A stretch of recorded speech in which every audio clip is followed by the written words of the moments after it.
Hi, this is Dave with howtostopsnoring.org, and today I just want to do a quick video about snoring, sleep apnea, and heart issues, both heart disease and congestive heart failure, how these things are related.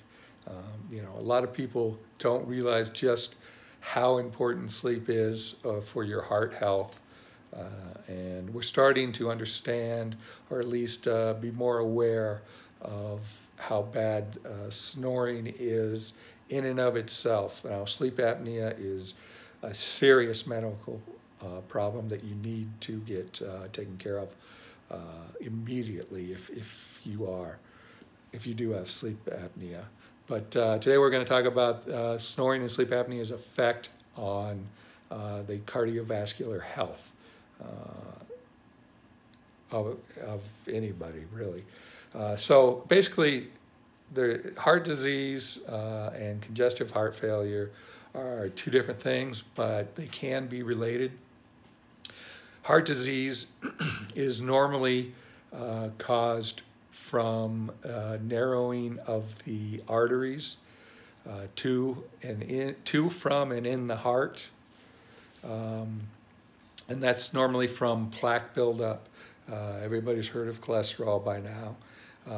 Cholesterol and fat will collect on the artery walls, and as that fat collects, the arteries get narrower and narrower until they go off and cut off. And once they cut off, that's where a heart attack happens. But they can be all the way up to 90–95% blocked, and you can have little to no symptoms. And that's how a lot of people die, is if they do have symptoms, they're mild. They may be a little dizzy, or they get winded easily, things like that. If you have those, you need to go get it checked out, and don't think you're too young. I had a heart attack at 27, so don't think you're too young. If you're in your 30s or 40s or 50s, it does happen, and it will happen. So you want to get that checked out. So that's heart disease, and now congestive heart failure can be related to heart disease in that if the heart disease causes enough damage to your heart doesn't pump as efficiently as it should. And this is what heart failure is it just the heart's inability to pump blood through your body as efficiently as it should. Now, there's a bunch of different causes of heart failure. It can be from a virus that you might have picked up. It settles in your heart and damages the heart muscle. It can be from a heart attack. You damaged your heart muscle from a heart attack. It can be from alcohol or drug abuse over long periods of time. Can weaken the heart muscle and cause congestive heart failure. There's just a lot of things that can cause heart failure. But one of the risk factors in both heart disease and heart failure is snoring and sleep apnea. And I'm going to talk a little bit about how that happens and why you need to take it seriously. So with both snoring and sleep apnea, we're obstructing the airways to the lungs when we're asleep. And because we're obstructing the airways, it's harder for us to breathe.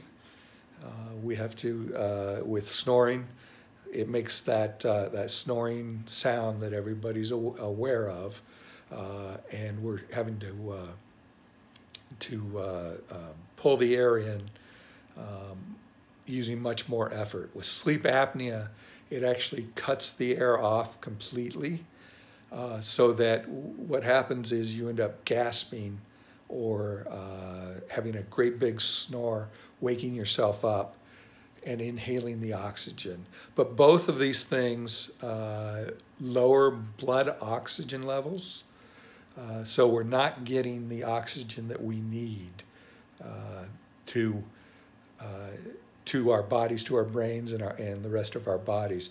So what that does is it makes the heart work harder to pump more blood through the body. It needs to get more oxygen there. We're not getting enough oxygen into our lungs, so it's pumping more blood. This act of pumping more blood increases blood pressure in our arteries and our vessels. This increased blood pressure will damage the arteries, and this damage is exactly where that the plaque and the cholesterol and the fat will cling to and start to build up. So by not treating sleep apnea or snoring, you are damaging your circulatory system, and it's contributing to heart disease and certainly heart failure, because you're making your heart work harder, it's damaging the arteries, and it's increasing the clogging that's happening inside your arteries. So we need to get it taken care of. For sleep apnea, I always recommend, there's just no substitute for being diagnosed from your doctor. Probably send you for a sleep study. They're no big deal. You go in, you don't sleep much at night because they hook you up to a bunch of electrodes, and you'll have wires coming out of your head and all kinds of stuff. And it's not a very easy way to fall asleep, but it doesn't hurt or anything. You're going to sleep as much as you can, and they can determine how bad your sleep apnea is. If it's bad enough, your doctor will prescribe a CPAP machine, and that's one of the machines that people have, that they have the mask over their mouth and nose, and it puts pressurized air into your nose and mouth so that your airway doesn't get blocked. And for those who can tolerate it and who use a CPAP machine, they work fabulous. I have one, and I can't sleep now unless I'm wearing my CPAP machine. For snoring, or if your apnea is not bad enough to get a CPAP machine, you can try some various anti-snoring remedies. We've got a bunch on the site. Go ahead and take a look at them. The ones that I recommend are the Smart Nora. It's an insert that you put into your pillow underneath your head, and when it detects any snoring at all, it inflates a little bladder that's under your pillow, and it raises your head slightly.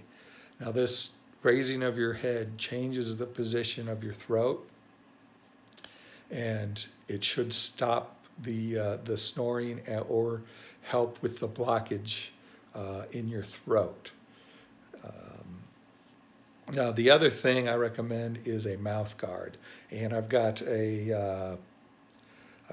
I've got a video on a couple of mouth guards that are available, and it's kind of which one works best for you. But basically, what the mouth guard is going to do, it's going to pull your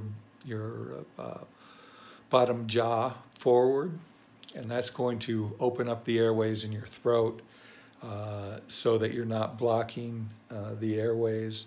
It's going to cut down. It's going to cut down on the snoring, and again, with mild sleep apnea, it can treat that too.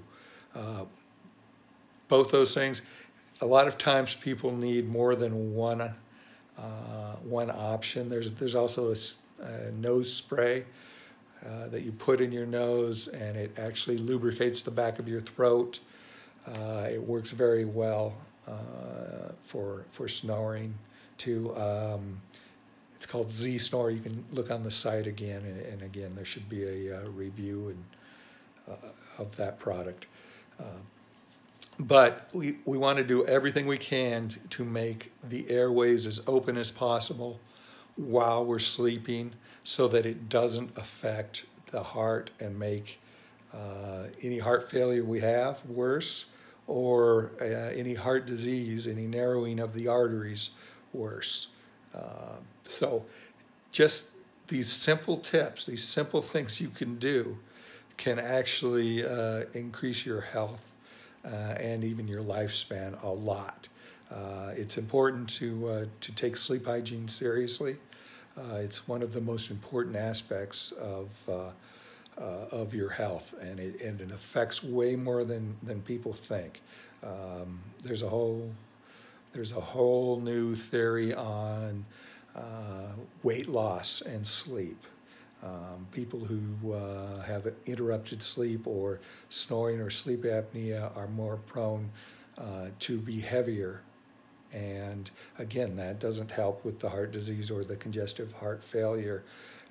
But they're now thinking that instead of the weight causing the sleep issues, it's these sleep issues that are causing the weight gain through all kinds of hormone imbalances that happen when we don't sleep well, or we have sleep apnea or chronic snoring.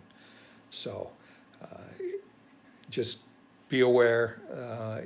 Sleep health is much more important than most people realize, and that's why we're doing what we do. So I hope this was helpful, and please, if you have any comments, questions, go ahead and leave them below, or you can contact me directly at the website, howtostopsnoring.org. It's how-to-stop-snoring.org. And thanks for stopping by. Have a good night.